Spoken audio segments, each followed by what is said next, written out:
बिस्मिल्लाहिर्रहमानिर्रहीम। अस्सलाम वालेकुम डियर स्टूडेंट्स।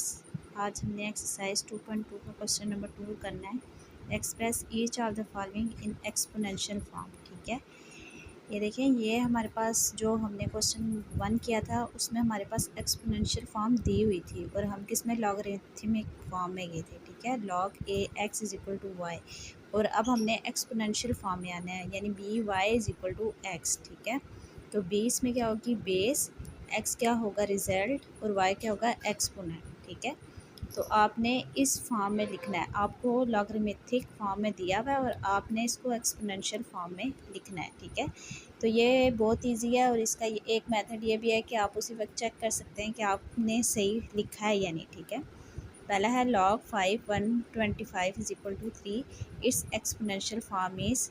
अब ये देखें, ये बेस है ना, तो ये हमने लिखी यहाँ पे, ये देखें ये क्या है, बेस लिखी 5, तो जो रिज़ल्ट है इसका वो इसकी पावर में आ जाएगा 3 इज इक्वल टू, ये हमारे पास सॉरी ये रिज़ल्ट है तो ये इधर आएगा, एक्स है ना जी, तो ये रिज़ल्ट है वो इधर आएगा और ये हमारे पास एक्सपोनेंट होता है। मैंने आपको लास्ट वीडियो में भी बताया था कि जो इस साइड पे होगा वो हमेशा एक्सपोनेंट होगा, तो एक्सपोनेंट क्या आ जाएगा, इसकी पावर में आ जाएगा। ठीक है, तो इज़ इक्वल टू 125। आप इसको चेक कैसे कर सकते हैं कि अगर आप 5 को 3 टाइम्स मल्टीप्लाई करें तो आंसर उसका 125 आएगा, तो रिज़ल्ट उसका 125 आएगा। नेक्स्ट पार्ट है log 2 16 is equal to 4, it's exponential form is 2 की पावर 4 इज इक्वल टू 16। ये 2 आ गया और यहाँ पे क्या है, ये एक्सपोनेंट था वो इसकी पावर में आ गया इज इक्वल टू 16, यानी 2 को अगर आप 4 टाइम मल्टीप्लाई करें तो आंसर क्या आएगा, 16। थर्ड पार्ट है इसका log 23 1 is equal to 0, it's exponential form is. अब देखिए 23 है ना, उसकी पावर 0 है, तो यानी 23 की पावर 0 इज इक्वल टू 1, यानी किसी की भी पावर 0 ले लें तो उसका आंसर क्या आता है, 1। ठीक है, तो आपने सिर्फ ये याद रखना है कि b y is equal to x है, तो इस फॉर्म को एक्सपोनेंशियल फॉर्म कहते हैं, तो उसमें हम किस तरह से करेंगे। ठीक है, ईजी है अगर आप इसको अच्छे से समझ लेते हैं तो। 4 पार्ट है log 5 इज इक्वल टू 1, तो अब ये देखें ये क्या है, बेस 5, तो रिज़ल्ट एक्सपोनेंट इसका क्या है, 1, तो 5 1 ज़ार 5, तो यानी ये जो रिज़ल्ट इसका आएगा वो 5 आ जाएगा। ठीक है, इसको आप ऐसे चेक कर सकते हैं। 5 पार्ट है इसका log 2 1/8 is equal to -3, it's exponential form is.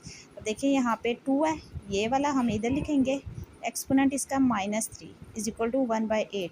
अब इसको कैसे चेक करेंगे, ये देखें 2 की पावर -3 है, तो इसको हम नीचे ले जाते हैं, यहाँ पे माइनस में था, यहाँ नीचे जाएगा तो प्लस में हो जाएगा, तो 2 को 3 टाइम मल्टीप्लाई करेंगे तो क्या आ जाएगा, 8, तो 1/8 इसका आंसर होगा। 6 पार्ट है इसका 1/2 इज इक्वल टू log 9 3। अब देखें इसको पहले हम सीक्वेंस से लिख लेते हैं, और हम इसको ऐसे भी तो लिख सकते हैं ना, log 9 3 इज इक्वल टू 1/2, तो इट्स एक्सपोनेंशियल फॉर्म इज़, ये वाला 9 इधर, ये वाला एक्सपोनेंट इधर इज इक्वल टू 3।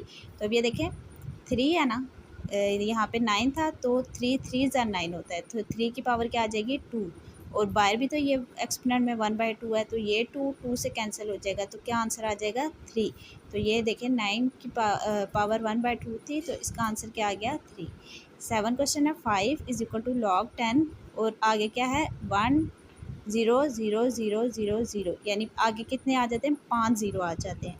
तो अब हम इसको सीक्वेंस से पहले लिखते हैं, log 10, आगे क्या आ जाता है हमारे पास, 10,000 is equal to 5, it's exponential form is. अब ये देखें ये वाला 10 इधर, इसका एक्सपोनेंट क्या है, 5, तो यानी अगर हम 10 को 5 टाइम मल्टीप्लाई करें तो यहाँ पे 5 0 आने चाहिए, क्यों, क्योंकि 10 को 5 से 10 को 5 टाइम लिखेंगे, आपस में मल्टीप्लाई करेंगे तो 5 0 देगा। ठीक है, तो कितने ज़ीरो आ गए, 1 2 3 4 5। ठीक है, लास्ट क्वेश्चन हमारे पास 8 log 4 1/16 is equal to -2, it's exponential form is 4 की पावर -2 इज इक्वल टू 1/16। ठीक है, तो अब 4 को देखें -2 है, तो इसको हम प्लस करेंगे तो 1/4, तो इसकी पावर 2, तो 4 को 4 यानी 4 को 4 से मल्टीप्लाई करें तो 4 4 ज़ार 16, तो ये आ जाएगा 1/16। ये इसकी एक्सपोनेंशियल फॉर्म है, ये आपने इसको याद रखना है फार्मूला। ठीक है, आज के लिए इतना ही, अल्लाह हाफिज़।